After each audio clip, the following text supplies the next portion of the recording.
మధ్య యుద్ధాన్ని ఆపేందుకు పలు దేశాలు తీవ్రంగా ప్రయత్నిస్తున్నా యుద్ధం మాత్రం ఇప్పట్లో ఆగేలా కనిపించడం లేదు. దాదాపు 10 నెలలుగా కొనసాగుతున్న యుద్ధంలో ఇప్పటి వరకు 40,000 మంది పాలస్తీనియుల ప్రాణాలు కోల్పోయారు. తాజాగా ఇజ్రాయెల్ హమాస్ మధ్య జరిగిన చర్చలు అసంపూర్తిగానే ముగిశాయి. చర్చలు ముగిసిన వెంటనే ఇజ్రాయెల్ గాజాపై వైమానిక దాడులకు పాల్పడింది.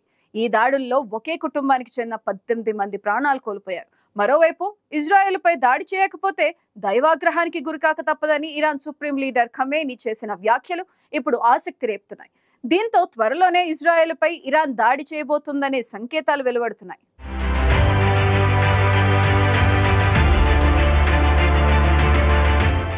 గత 10 నెలలుగా గాజాపై ఇజ్రాయెల్ దాడులు కొనసాగిస్తూనే ఉంది. హమాస్ను పూర్తిగా అంతం చేయాలనే లక్ష్యంతో ఇజ్రాయెల్ యుద్ధం కొనసాగిస్తోంది.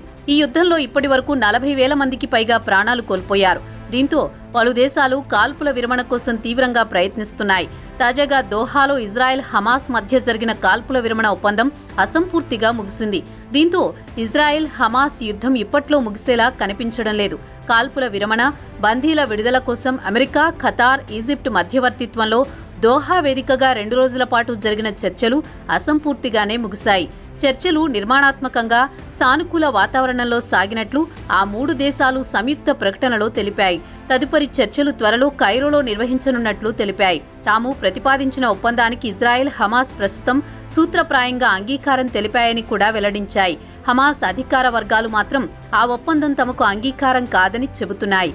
ఈజిప్టుతో సరిహద్దు వెంబడి గాజా లోపల తమ బలగాలను కొనసాగిస్తామని ప్రతిపాదిత ఒప్పందంలో ఇజ్రాయెల్ షరతు విధించింది. దానికి హమాస్ ససేమిరా అంటోంది. గాజా నుంచి ఇజ్రాయెల్ బలగాలను పూర్తిగా ఉపసంహరించుకోవాల్సిందేనని స్పష్టం చేస్తోంది.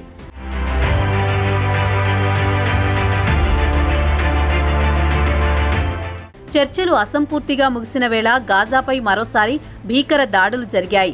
జవైదా పట్టణంపై ఇజ్రాయెల్ సేనలు జరిపిన వైమానిక దాడిలో 18 మంది మృతి చెందారు. వీరందరూ ఒకే కుటుంబానికి చెందినవారు అని తెలుస్తోంది. జవైదా పట్టణంలోని ఒక నివాసంతో పాటు పక్కనే ఉన్న శరణార్థులు తలదాచుకున్న భవనంపై ఇజ్రాయెల్ ఆర్మీ జరిపిన దాడిలో సమీ జవాద్ అల్ ఎజ్లా, అతడి కుటుంబంలోని 18 మంది చనిపోగా మరో వ్యక్తి గాయపడ్డారు. మృతుల్లో సమీ 2 భార్యలు, 2 నుంచి 22 ఏళ్ల వయసున్న 11 మంది సంతానం, వారి అమ్మమ్మ, మరో 3 బంధువులు ఉన్నట్టు స్థానికులు తెలిపారు.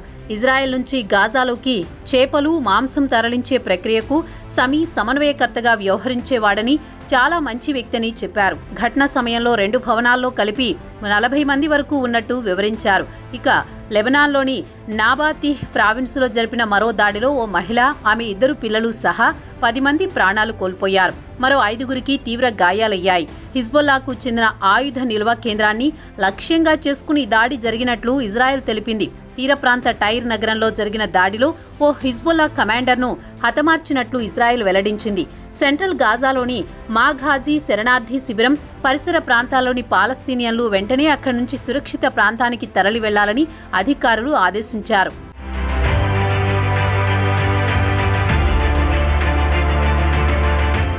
ఇదిలా ఉండగా ఇజ్రాయెల్పై యుద్ధం విషయంలో ఇరాన్ సంచలన వ్యాఖ్యలు చేసింది. ఇజ్రాయెల్ విషయంలో వెనక్కి తగ్గితే దైవాగ్రహం తప్పదని Iran supreme leader Ayatollah Ali Khamenei వ్యాఖ్యానించారు. ప్రతీకారం విషయంలో వెనక్కి తగ్గినా, రాజీ పడినా దైవాగ్రహానికి గురికాక తప్పదని ఇరానీయులను హెచ్చరించారు.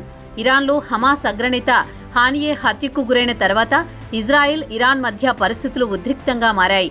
ఏ క్షణంలోనైనా ఇరాన్ దాడి చేయొచ్చని అమెరికా ఇప్పటికే వెల్లడించింది. ఇజ్రాయెల్ అప్రమత్తంగా ఉండాలని, తాము అండగా ఉంటామని అమెరికా వెల్లడించింది. అయితే ఇజ్రాయెల్పై ప్రతీకారం తీర్చుకునే విషయంలో ఇరాన్ ప్రయత్నాలను ముమ్మరం చేసిందన్న ప్రచారం జరుగుతున్న వేళ ఖమేనీ వ్యాఖ్యలు చేయడం ఆసక్తి రేపుతోంది. ఇజ్రాయెల్పై దాడి విషయంలో ఇరాన్ పునరాలోచించేలా శత్రువు మానసిక యుద్ధం చేస్తున్నారని ఖమేనీ అన్నారు. రాజకీయ, సైనిక, ఆర్థిక విషయాల్లో కానీ ఏమాత్రం వెనక్కి తగ్గినా దేవుడి నుంచి శిక్ష తప్పించుకోలేరన్నారు. శత్రువు బలాన్ని అతిగా ఊహించుకోవడాన్ని కూడా ఆయన తప్పుబట్టారు. 1979 నుంచి అమెరికా, బ్రిటన్, ఇజ్రాయెల్ కలిసి ఇరాన్ను దెబ్బతీయాలని ప్రయత్నిస్తూనే ఉన్నాయన్నారు. మరోవైపు ఇజ్రాయెల్ మాత్రం టెహ్రాన్ నుంచి ఏదైనా దుందుడుకు చర్యకు పాల్పడితే ఖచ్చితంగా బలమైన ప్రతిస్పందనను చవిచూడాల్సి ఉంటుందని హెచ్చరించింది.